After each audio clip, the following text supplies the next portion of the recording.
Hi there, this is me. So ayan guys, isa na namang napakasimpleng sketch po ang ating gagawin sa ngayon. Ito po ay isang magsasaka.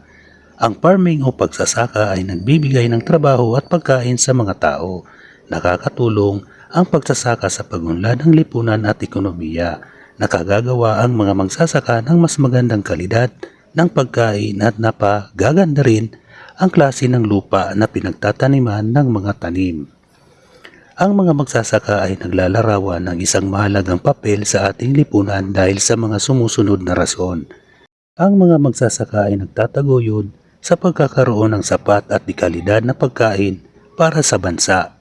Sila ang nagtatanim, nag-aalaga at nag-aani ng mga prutas, gulay, bigas, mais at iba pang pagkain na kinakain ng mga tao. Kung wala sila, magiging mahirap at hindi magkakaroon ng sapat na pagkain ang lahat.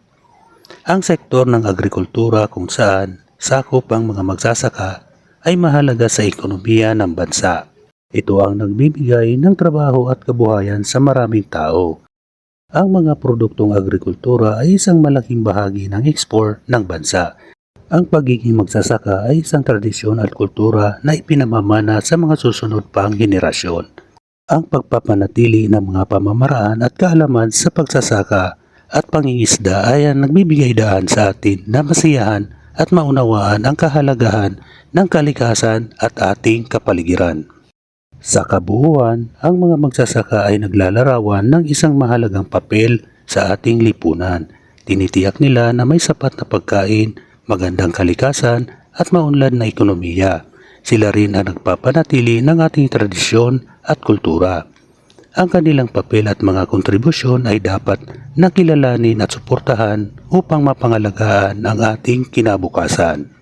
So ayan guys, malapit ko na matapos itong aking pag-i-sketch. Ako po ay nagpapasalamat sa inyo sa walang sawang panonood nyo sa aking mga simpleng sketches. So ayan guys, tapos na nga po. Maraming salamat. Mabalos sa Indugabos. Bye bye. Thank you.